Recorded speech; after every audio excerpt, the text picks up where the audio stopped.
beautiful beings. It's Maya Joy and welcome to my brand new series where I am going to be answering your questions about my journey. All week long we will have daily videos answering the questions that you have posed to me, and Monday Fun Day. Okay, can you share some examples of spirit guide personalities and styles? Okay, I mean, there is nothing more sacred in the entire universe than the relationship between a soul and their spirit guide. Truly, that's how I feel. Okay, that's personal opinion. To me, that's why I do what I do. Because I have a passion for that relationship and the sacredness of it. All that just to say, like, the energy of an approach of a particular spirit guide is matched exactly to the soul that they're guiding. And it really is like a sacred relationship between the two. And different souls do, like, you are a soul, you're not a human being. Like, you're currently experiencing yourself as a human being for a time because you thought this was gonna be a good idea, okay? But, like, you're an eternal soul. So as a soul, we have different energies and we have different proclivities, and we need different types of guidance to help us learn and grow and express ourselves and achieve our purpose. I'm very responsive to guidance. Like, okay, I'm trying to think of how to describe this to you. So like, if I get a small amount of feedback, like from my guides, I will make radical change in my life. So my guides do come through, like when I ask, and if they just apply like a little bit of pressure, usually I'll make a change. So I'm like very, very responsive.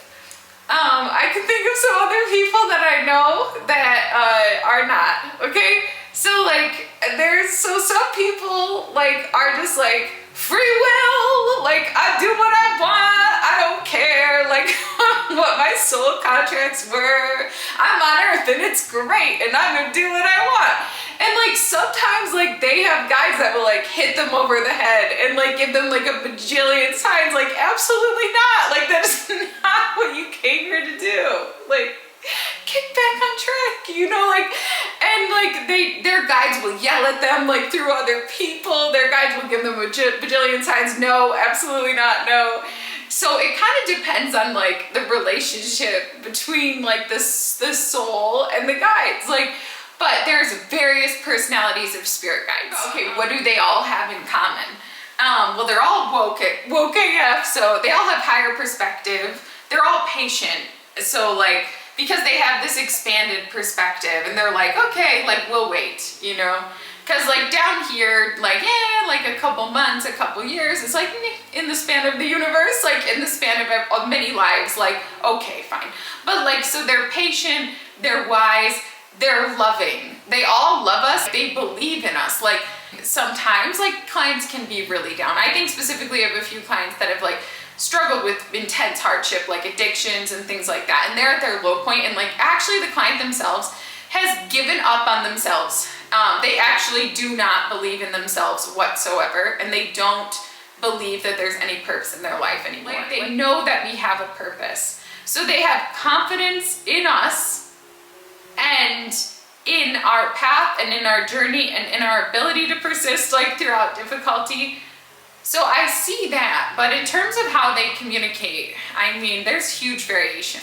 It makes my work interesting, but challenging, because it's like speaking a billion languages. Some guides come through and they're just like pure love. They're as varied as like real people you meet on earth. So some of them are like James Van Praagh. Like I think of him as just being like this massive like man of love. Do you know what I mean? And some are like Tony Robbins or something like that. You know, it's like or what is that guy's name? David Goggins. Like some of them are like that. Like it's like, no, like life is hard and do it anyway. Like some of them are like that, but all of them use the approach that they do because it's most effective for the soul that they're guiding. So they will use whatever means work the best.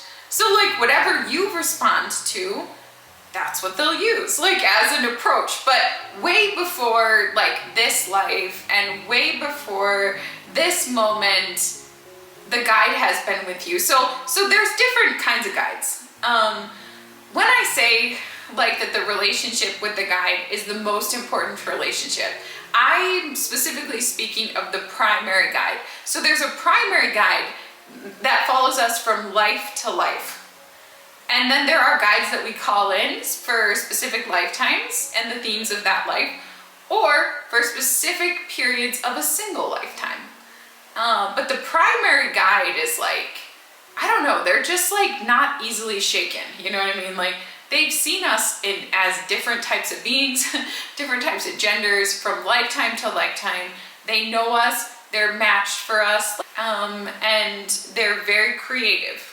Like, they're very creative in terms of their ability to assist. They're not limited by ego and fear. And they're not, like, I just find, like, that the emotionality of being a human doesn't touch them in the same way. Because we get really shaken by emotions, or overexcited by emotions, or all these things by emotions. They don't really have that. So that allows them to remain clear. Like, they don't experience, like, frustration, for example. They want us to succeed. I see a desire in them, a desire to see us succeed. And they don't want us to suffer. So ideally, they'd like us to succeed on any given lesson or task as quickly as possible, but not like in an impatient way. It's just like born from love, because like they don't want us to suffer endlessly. I wish I was a university professor who had an entire semester to teach on guides, on spirit guides, because actually my entire life is about this, and I may have a great deal more knowledge and understanding than almost anyone else, probably anyone else that you know, because I spend a lot of time reflecting on this, and I've been very connected in cultivating the relationship with my guide. There's still a ton that I need to learn, but when I actually think about it, and like my actual life, there's not any person incarnate that even comes close, like in my life, to the importance of my guides, in terms of the amount of time and energy that is spent connecting, and the value of the connection itself. I typically have conversation with my guides basically all day, then I just go into different guides, like one at a time. So for different people, so like in the span of a day, like, yes, there's my formal clients, and then I'm formally connecting with their guides. But then there's also all kinds of other informal stuff. So I, like, on just like an average day, at least 40 sets of guides, I would say, like, that I'm connecting with. So all day I'm just tuning into like this guides, these guides, these guides, these guys, this guides, these guys, like all day, all day, all day, all day, all the time. And when I can't, or I don't, my life is so different, I don't even feel like myself. Like, occasionally I'll have a day, maybe I'm doing medical or something, and I really am not bringing through insights from the guides much at all. Or like maybe just like once in the day. And I will literally end the day and I'll be like, who am I? Like, because it's so different to not live in constant connection. Like, I hope you liked this. Like, that's a little bit about the personality and styles of the guides. Come back tomorrow for another video where we're going to talk about the most challenging times in my life.